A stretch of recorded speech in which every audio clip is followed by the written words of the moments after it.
Olá pessoal, tudo bem? Sou Valdson Costa. Hoje começamos com um papo que soma com o oferecimento da Riacho Doce, Gestão de Ideias, e da AG Consultoria e Investimentos. Estou com o André Gomes.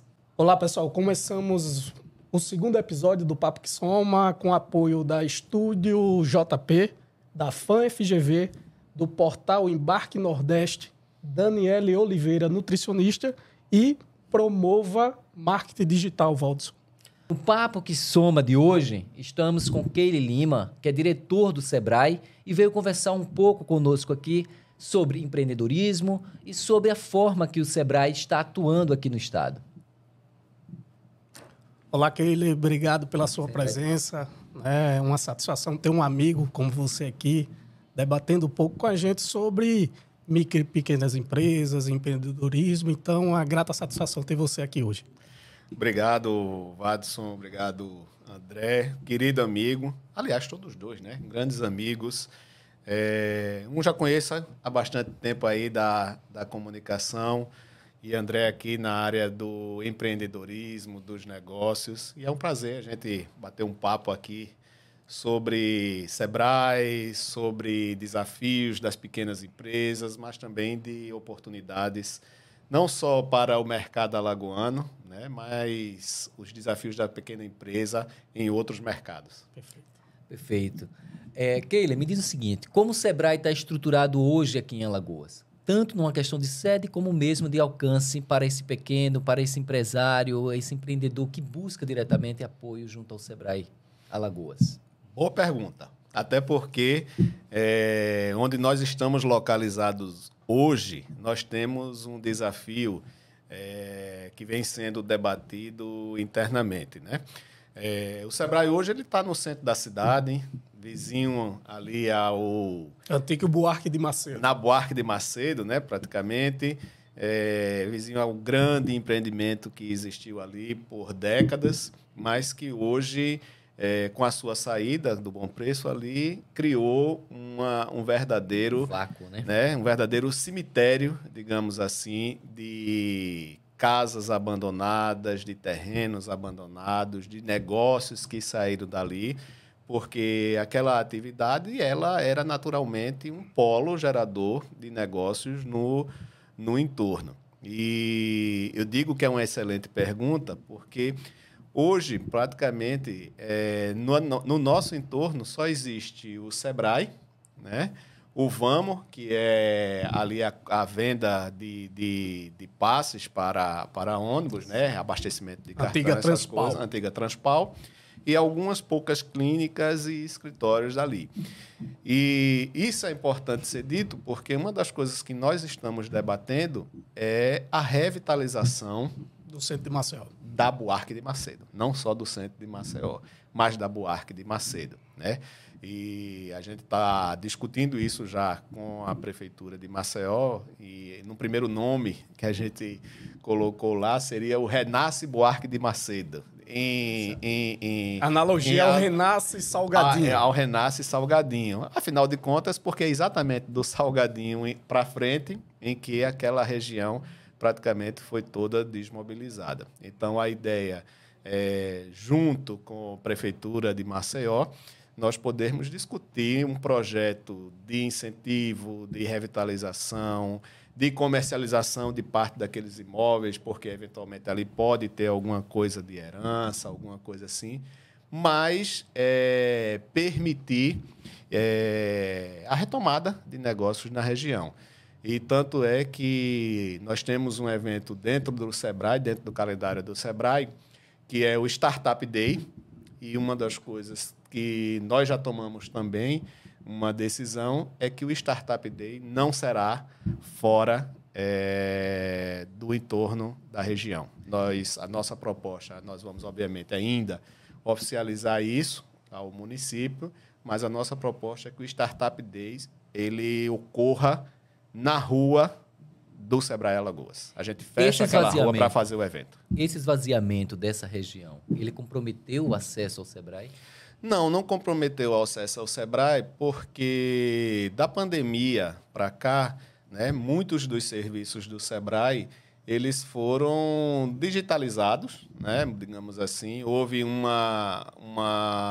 digamos, uma capilaridade de atendimento do Sebrae por meios digitais, né? E plataformas digitais, que permitiu o pequeno negócio, né? O pequeno empreendedor do pequeno negócio, permitiu ele acessar os serviços do Sebrae.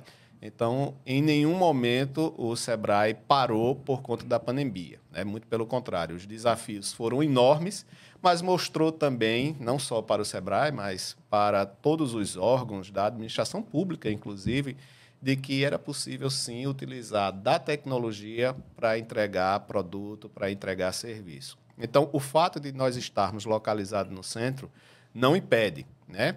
O que cria um pouco de dificuldade é, muitas vezes, assim, o Sebrae tem alguns eventos que ocorrem no período pós-5 da tarde, e aí a região, como ela fica muito mais deserta, é natural também que, vamos ser bem sinceros, os bandidos se aproveitem para fazer alguns delitos no entorno. Então, isso para a gente é um desafio, o que acaba nos obrigando a ter um custo maior, inclusive de segurança, para poder fazer o atendimento. Mas não tem sido, a nossa localização não tem impactado no atendimento.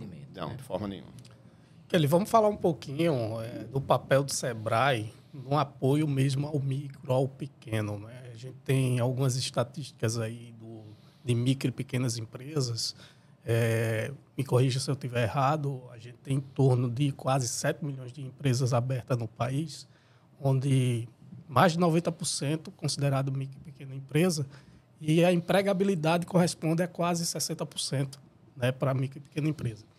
Então, qual é o apoio que o Sebrae dá para essas micro e pequenas empresas a continuar sobrevivendo nesse cenário tão difícil de empreender no Brasil? André, deixa eu lhe dizer. Veja bem, eu passei 15 anos no conselho do Sebrae, né? Seja representando o Estado, ou seja representando a Federa Alagoas, Associação Comercial de Maceió. A grande verdade é que o Sebrae ainda tem um desafio muito grande do ponto de vista nacional e local, não é diferente, de fazer o pequeno negócio, né, o empresário do micro e pequeno negócio, entender qual é a prestação do serviço do Sebrae, né? Eu confesso, e digo isso sem nenhum tipo de constrangimento, que mesmo quando estava no conselho e agora na diretoria técnica, eu fiquei bem surpreso de ver algumas coisas que o Sebrae fez e faz pelo pequeno negócio, que, enquanto membro do próprio conselho, a gente não tinha conhecimento. Não tinha esse alcance. Isso, né? O que é que nós estamos fazendo agora? Uma reformulação do ponto de vista de comunicação, e aí sem demérito, obviamente, em relação ao passado, né? Mas a própria comunicação tem evoluído nesse aspecto, e a gente pretende mostrar ao empreendedor o que é que o Sebrae oferta, porque a oferta de produto é muito grande, né? Seja ela através de consultoria gratuita, seja ela através de parceria com instituições como Federação das Indústrias, Federação do Comércio, Federa Alagoas, FCDL, enfim, uma série de instituições, inclusive entidades privadas, empresas privadas como, por exemplo, a Pidorama, que é um exemplo do cooperativismo aqui em Alagoas, também membro do conselho, bancos, enfim, para mostrar mais produtos, mais serviços. Então, esse é o grande nosso foco no momento. Agora, o que é que a gente também pode entregar e a gente entrega e a maioria das pessoas não sabem? Existem alguns produtos, como, por exemplo, o Sebrae Tech, que o Sebrae ele subsidia aí 70% da solução. O pequeno empresário paga 30%. Muitas vezes são soluções que no mercado ele não conseguiria pagar porque os custos muitas vezes são altos. Pela possibilidade da gente escalar esse serviço, esses produtos, a gente consegue um preço, obviamente, um pouco abaixo no mercado e, ainda assim, apresenta um subsídio para o empresário de 70%. Então, exemplo, você Vou dar um exemplo agora, deste final de semana, que eu tive no Pontal da Barra. Gosto muito do artesanato alagoano. Aliás, precisa ser até mais valorizado sob este aspecto. E, numa visita em uma das lojas lá, a rede social da loja, na verdade, é a rede social pessoal da pessoa, embora com o nome da loja, correto? Então, e aí nós batemos um papo e eu disse para ela, olha, o Sebrae pode te ajudar nisso, tá certo? E aí ela ficou maravilhada. Isso foi num domingo, na segunda-feira eu já fui e pedi ao pessoal da área de relacionamento, já entrou em contato, para quê? Para posicioná-la melhor na rede social. Então, assim, tem uma gama de produtos que o Sebrae pode atender. Qual é o nosso desafio? Mostrar isso ao público. E com relação a esse acesso, é difícil acessar os serviços do Sebrae? Não é difícil, não é difícil. Muito ao contrário, todo e qualquer empresário de micro e pequena empresa, incluindo o microempreendedor individual, o MEI, que hoje é uma carteira bem significativa, ele pode acessar a qualquer serviço do Sebrae. Muitos deles podem, inclusive, acessar por meios de parcerias que a gente tem com algumas instituições dessa que eu citei, Federação das Indústrias, do Comércio, Federa Alagoas, no interior do mesmo jeito. O Sebrae hoje, ele, além da sede física aqui em Maceió, nós temos a agência de Penedo, nós temos a agência de Arapiraca, temos a agência de Delmiro Gouveia, temos ações itinerantes, temos o apoio das prefeituras através da sala do empreendedor, né? Tem os ADs diretamente colocados nessas prefeituras. Para quê? Para que eles possam também ser o canal de levar demanda ao Sebrae. Apesar de a gente ser um estado pequeno, com 102 municípios, mas os desafios são grandes. Por quê? Porque as nossas diferenças do ponto de vista social, de educação, de renda, essas coisas todas, às vezes faz com que um pequeno empresário ele não tenha conhecimento nem do Sebrae.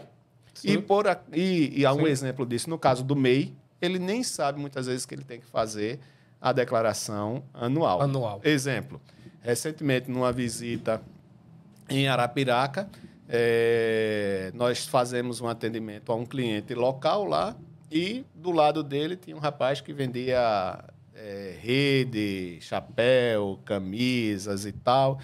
E nós começamos a conversar com ele. Ele era um MEI, né?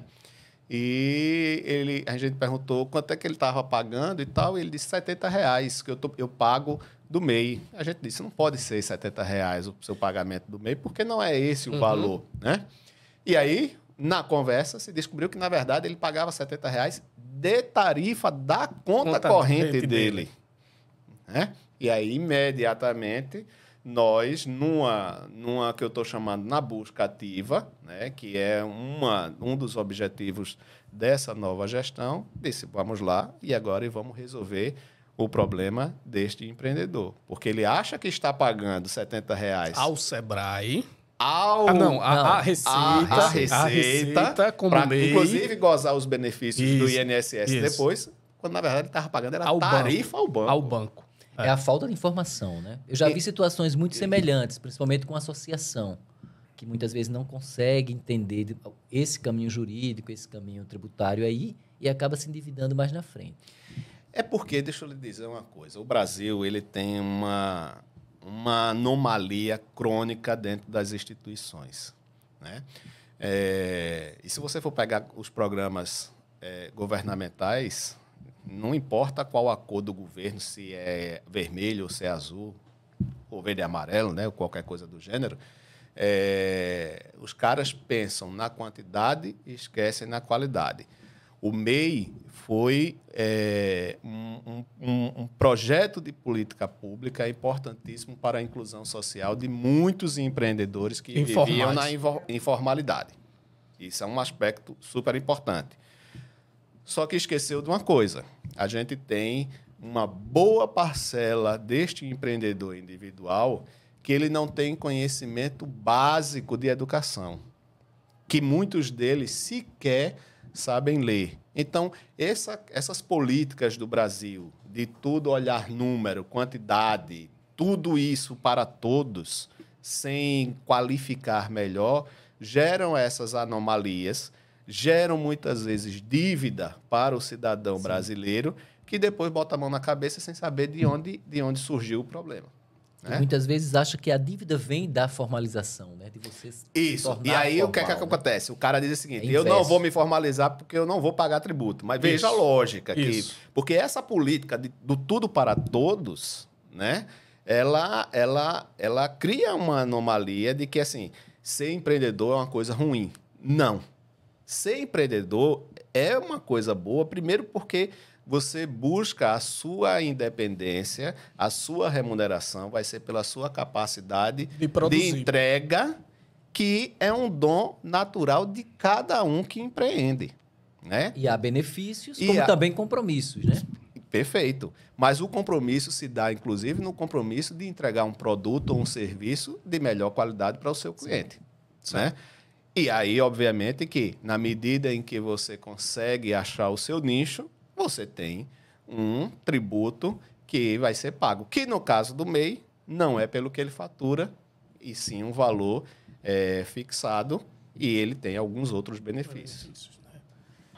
Kelly, você falou aí da atuação através de Sebrae Tech, assim, da falta até da assimilação do próprio pequeno empresário entender o que é o Sebrae, né? E o Sebrae tem uma capilaridade muito grande nos 3 setores da economia, né? Seja negócios na área da agricultura, na área da indústria, na área do comércio, enfim.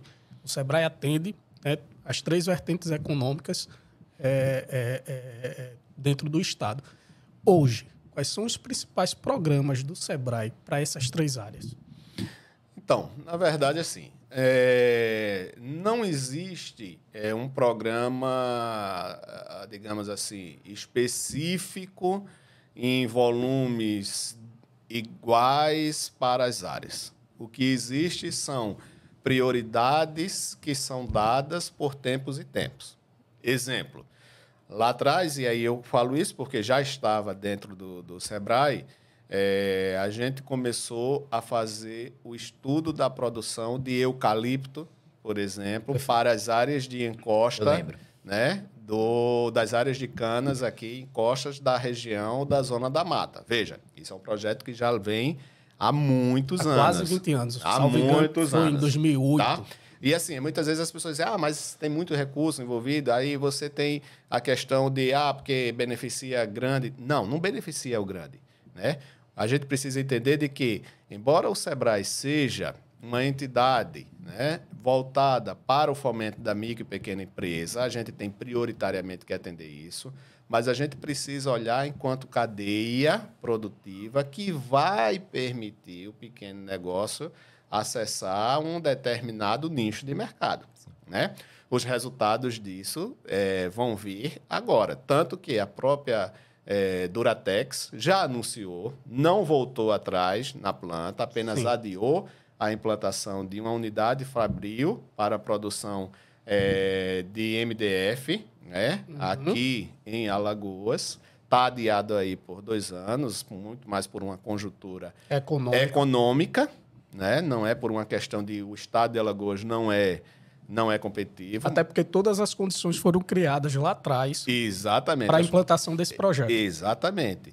E aí a gente tem a melhor condição, né? E aí a gente tem que reconhecer que, inclusive, o empresariado alagoano ele tem uma expertise, porque, e aí me permita, o Kennedy, por exemplo, com a Madeiras do Brasil, criou um conceito no mercado alagoano de MDF que visto pela Duratex com bons olhos, ao ponto de que nós temos uma empresa local que está entre as 5 maiores do Brasil neste segmento. Então, não tem razão para a Duratex se instalar em um outro local. Esse é um exemplo.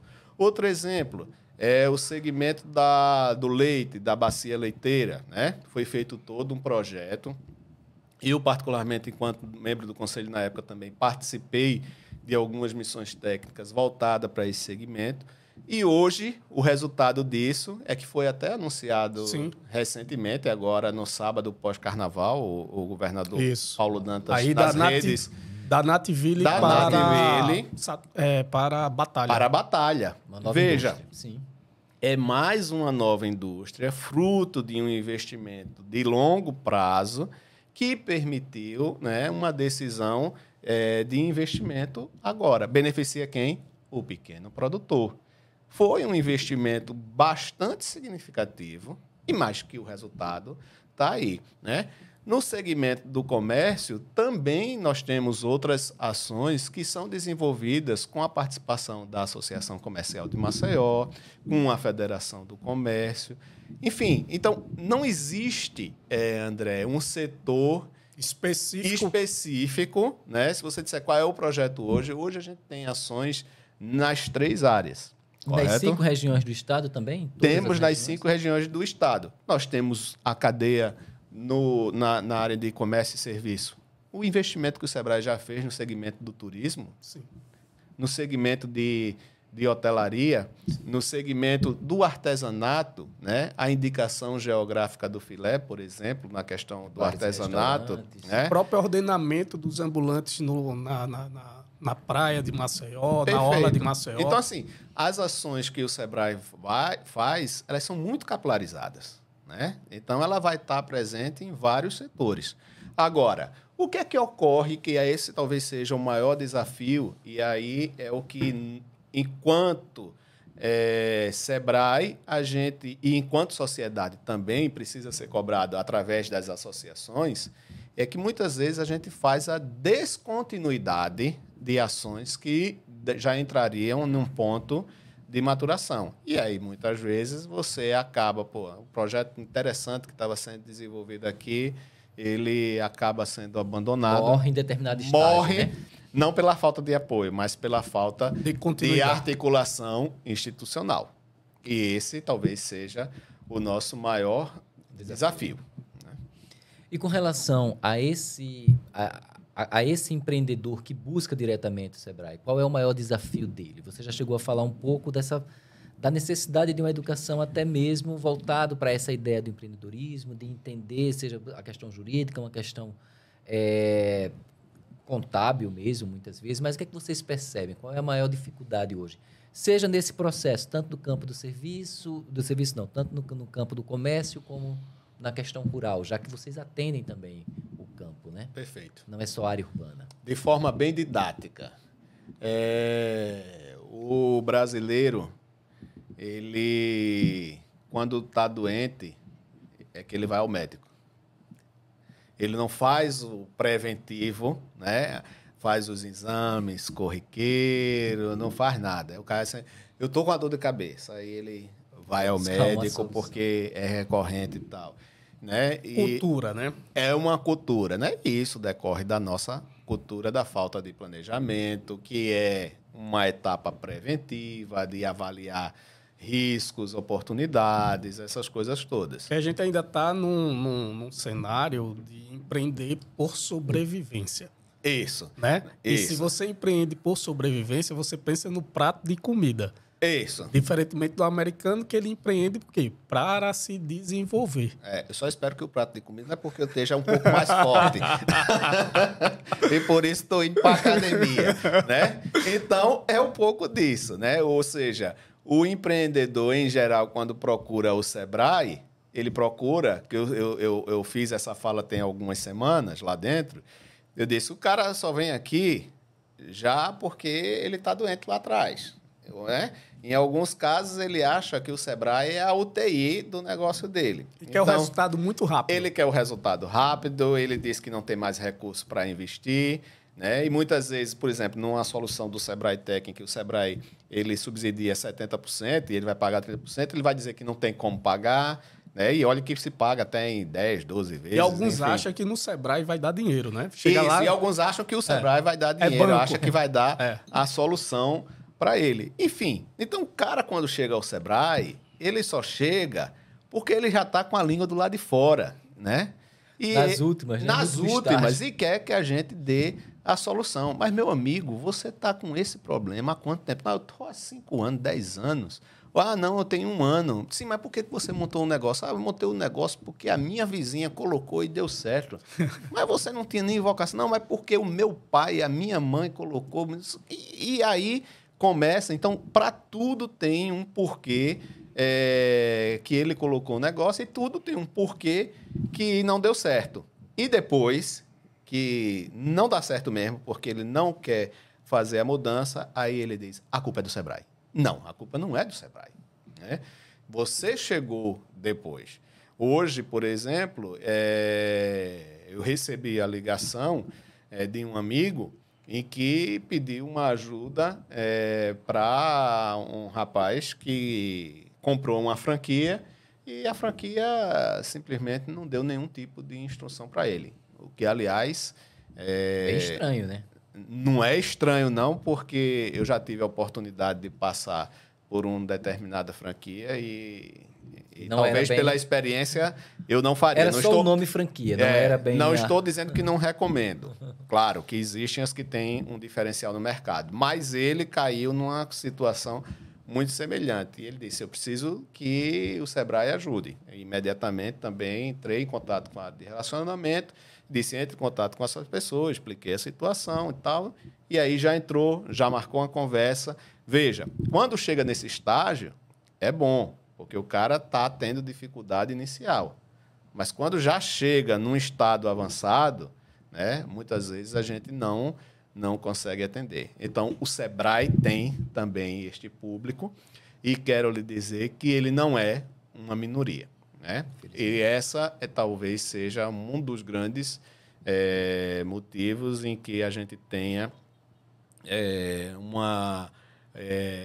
o número de empresas que não conseguem lograr êxito com menos de 1 ano seja tão significativo, pela falta do planejamento. Keila, me diz o seguinte, com relação a este cenário, nós estivemos em um momento de pandemia, a própria ciência política e econômica, ela diz que naquele momento que há uma crise, é o momento muitas vezes de você girar o botão, de você renovar, de você buscar outras ideias, buscar outros campos, outros cenários, né? Hoje nós temos um cenário que deve, de fato, ocorrer um crescimento, né? Uhum. Até porque houve uma recessão grande com relação à questão das empresas. O que mudou neste mercado, com esse mundo digital, depois dessa ideia, desse cenário de pandemia, onde muita gente acabou indo para casa, trabalhando em home office, o que é que vocês percebem dentro do Sebrae de mudança, seja nesse comportamento, nesse mundo corporativo mesmo? Assim?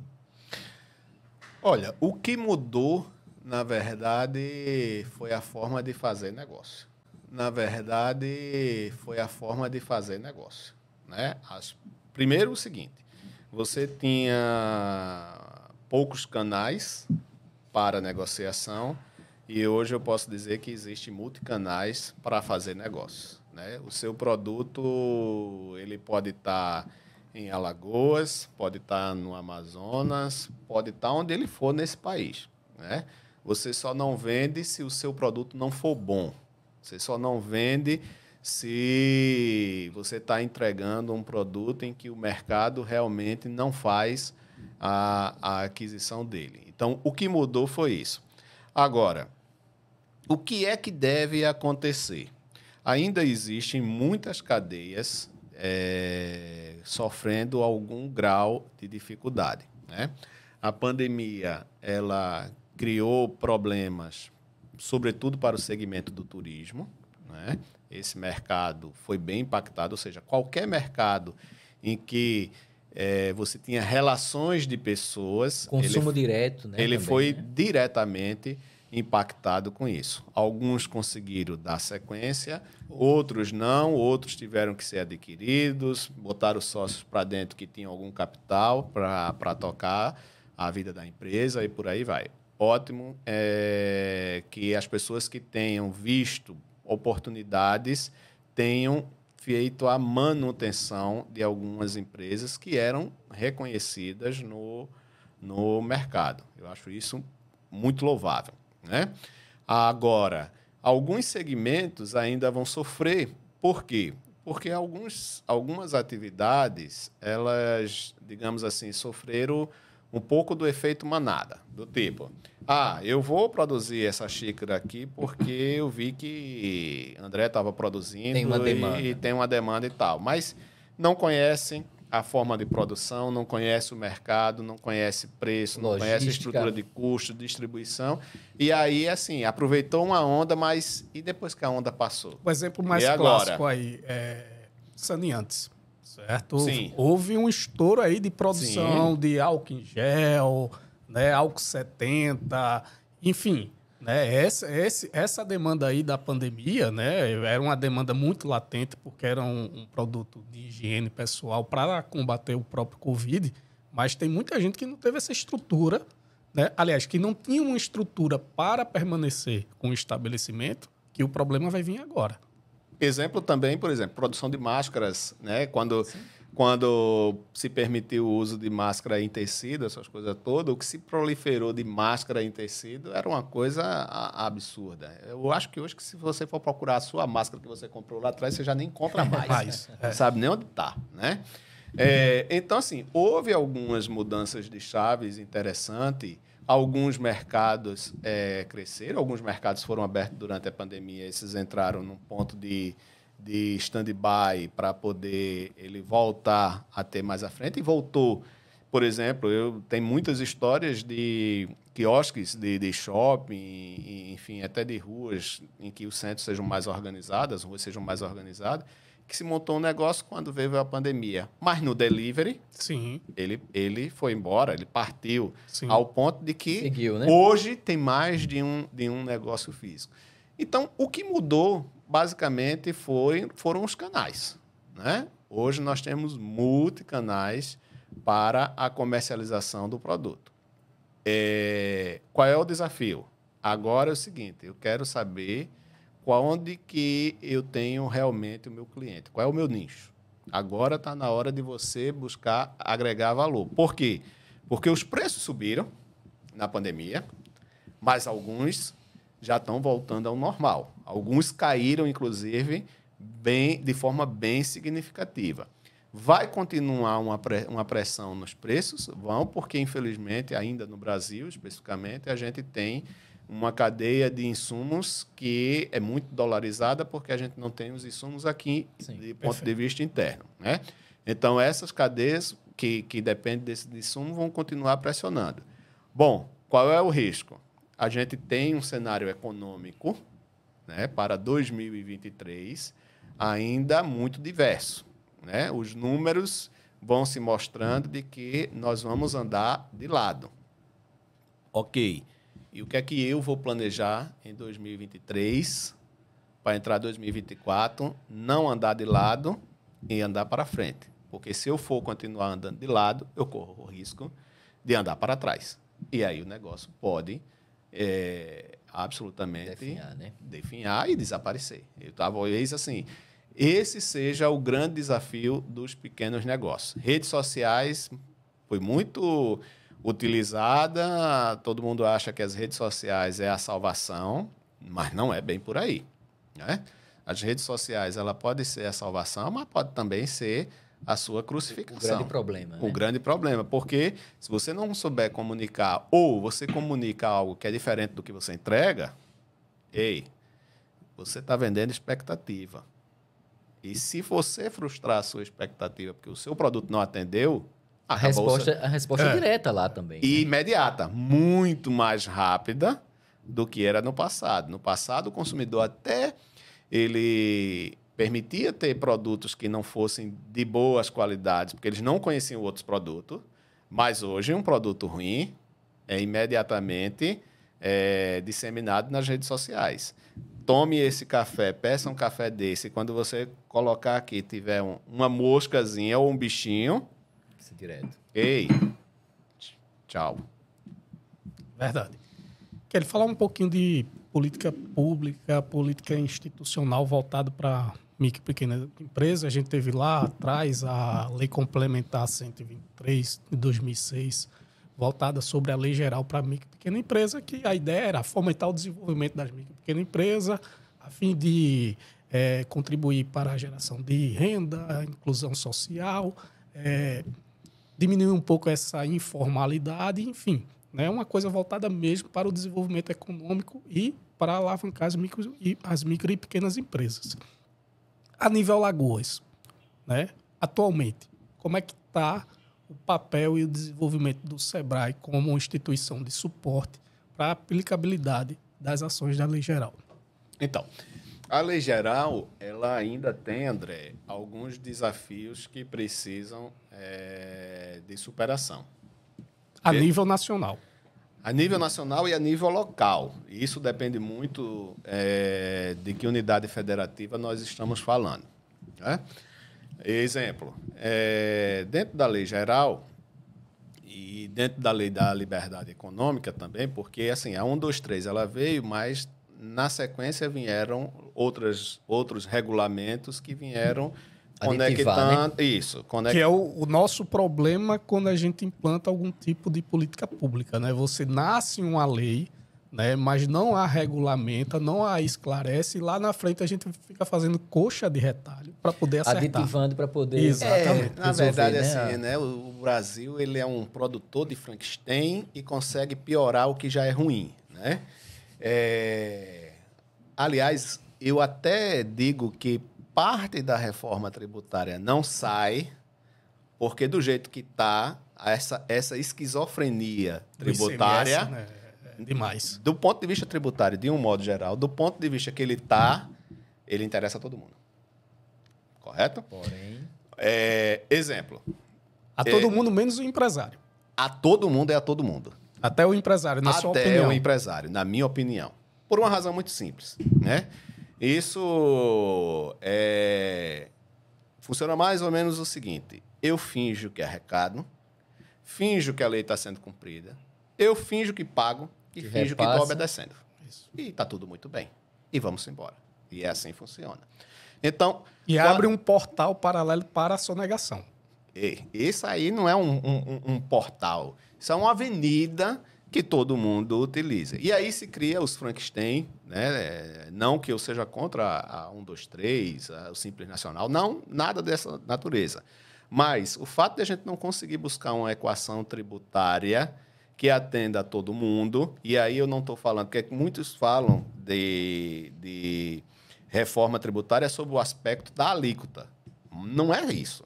Quando a gente fala em reforma tributária, a gente tem que falar também sobre o aspecto de eliminar obrigações acessórias, que essas são caras para o setor empresarial. E a reforma tributária não quer dizer que você vai pagar menos imposto. Não, longe disso. Como acontece nos países desenvolvidos. Você sabe o que vai pagar e sabe para onde vai aquele dinheiro, teoricamente. Isso. Na verdade, assim, o mais importante é o seguinte, olha, eu tenho que, ao vender essa xícara, eu tenho que declarar na pasta X isso, na pasta Z isso, na pasta Y isso, na pasta W isso. Mas aí eu tenho que contratar umas 15 pessoas para poder atender a isso. Verdade. Veja, imposto é uma coisa que deveria ser como se forma como um comércio. É preço vezes quantidade, é preço vezes uma alíquota, pronto. Fulano pagou, governo, está aqui o seu dinheiro. E está aqui o meu lucro. E tchau e obrigado. Mas o governo acha pouco e diz o seguinte, mas você tem que declarar a João, a José, a Mané, e você tem que declarar na linha 2B da coluna 3A desta forma. E se você não declarar, você vai ser punido na coluna Z do capítulo W, combinado com a lei não sei quanto, por sonegação fiscal. E você vai ser preso. Não existe isso. Então, e o pior, a reforma tributária, ela tem que vir dessa forma. E às vezes o imposto recolhido e pago. Isso aí ainda é outra história. Aí, voltando a 123. Qual é o grande problema para a pequena empresa? É que muitas vezes você quer abrir uma empresa, né? Veja, a lei é nacional. Aí você quer abrir uma empresa. Aí você chega aqui e diz o seguinte, eu quero abrir a empresa em Maceió. Aí quando chega, você entra hoje dentro do sistema... Tem um regramento. Que é tudo, deveria ser tudo sincronizado. Mas aí é o seguinte, a Prefeitura de Maceió, não estou dizendo que acontece, mas a Prefeitura de Maceió não consegue liberar porque a sua taxa de localização ou o seu alvará de funcionamento, porque a sua atividade tem alguma coisa dentro do meio ambiente que você deveria ser, já é considerado de baixo risco, mas não considera porque aquela instituição, por uma questão religiosa, entende que aquilo não pode ser liberado. Verdade. Bom, e aí o que é que acontece? Trava. Não trava, né? Porque o empresário, ele precisa ganhar dinheiro. E aí entra no aspecto que eu te falei agora há pouco. A instituição pública finge que cumpre, você finge que está cumprindo e a sua operação continua. E você criou uma obrigação acessória que ele não vai cumprir, vai ficar lá até que um dia, por obra do Divino Espírito Santo, alguém queira resolver. Então, qual é o grande problema da 123? E de normas complementares a ela? É que existem muitas coisas que está na lei que muitos municípios e alguns estados não conseguem cumprir. Ou cumprem por um determinado momento, e aí chega um abençoado que acha que aquilo não vale mais por obra do divino e cabeça dele, porque não é do Espírito Santo, é da cabeça dele. E retira. E retira não, ele resolve complicar, né? Então, assim, o setor público brasileiro, ele é magnífico, né? Quando ele acha pouco, ele resolve complicar. Então, o grande problema da 123 é o setor público entender de que não importa se eu criei uma empresa em Maceió ou em Manaus, a regra é a mesma. Mas no Brasil, uma regra nacional, infelizmente, não vale em todo canto. Cada estado tem a sua legislação. Que ele ainda no tema de institucional, de criação de política pública, foi muito questionado e estudado, não sei se vai à frente ou não, na criação do antigo Ministério de Micro e Pequenas Empresas. Eu quero fazer até uma provocação para você, né? O que é que você acha? Isso favorece ao Sebrae Nacional? Isso deriva também para as outras unidades federativas do Sebrae? Ou você acha que uma secretaria executiva basta no Ministério da Fazenda ou no Ministério da Economia? Enfim, né? A gente não vai aqui discutir a questão da estrutura organizacional do governo federal. Eu quero saber de você o seguinte: se um ministério específico, certo, para a micro e pequena empresa, ajudaria mais a atuação do Sebrae? Veja, não acho que a criação de um ministério para a micro e pequena empresa ajude ao Sebrae. Longe disso. Enquanto secretaria, né, executiva, eu acho que sim, que vale a pena pelo fato de a própria secretaria ela ser um agente articulador entre os órgãos de nível de governo federal, né, que possam apontar caminhos para ampliação dos recursos para o Sebrae ou para atividades voltadas para a micro e pequena empresa. Uma voz ativa dentro da estrutura de governo. Por quê? Porque a gente precisa entender que o Sebrae não é órgão de governo. Certo. Né? Há uma tentativa já recorrente por alguns anos de tentar fazer do Sebrae um órgão de governo. Ele não é órgão de governo. Muita gente lá fora acha que é órgão de... Mas ele não é órgão de governo. Eu não defendo esta tese. Aliás, a própria Associação dos Diretores do Sebrae, seja ela a nível Nordeste ou seja ela a nível nacional, não vê isso com bons olhos. Nunca viu e não verá. Tá certo? Porque a gente entende que o Sebrae, na medida em que ele venha a ser colocado como um órgão de governo, ele passa a ser um órgão burocrático, né? Então, assim, ele tem que ser, primeiro, dissociado. 2, todos os mandatos de todos os Sebrais, inclusive o Sebrae Nacional, ele se dá mediante uma eleição dentro do Conselho Deliberativo, da qual as instituições que incluem federações e confederações, elas que, em comum acordo, digamos assim, vai escolher um nome que seja compatível com as diretrizes e o objetivo do Sebrae Nacional ou do Sebrae local. Então, assim, para mim o Sebrae tem que ser independente de governo, tem que continuar sendo apartidário, porque ele tem que cumprir a sua vocação, o seu objetivo, a sua missão institucional.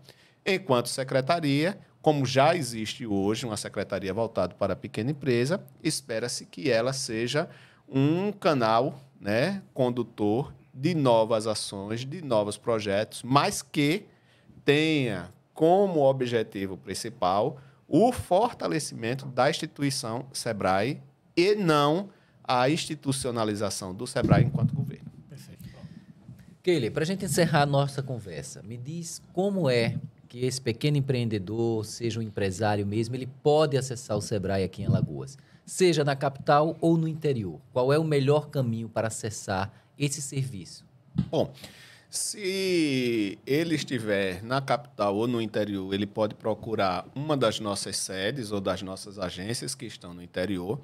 Ele pode ir através dos nossos canais digitais, incluindo aí o Instagram, enviando mensagem. Nós temos muito conteúdo, muitos e-books disponibilizados em plataformas do próprio SEBRAE, o Hub SEBRAE, o Data SEBRAE, o blog do SEBRAE, inclusive o blog do SEBRAE Alagoas. Então, assim, você tem vários canais que você pode utilizar de acesso ao SEBRAE. E para aqueles que, eventualmente, né, estejam no município que não tenha uma sede física do SEBRAE, né, ou uma agência, ele pode procurar a sala do empreendedor, né? Em geral, fica dentro da prefeitura, né?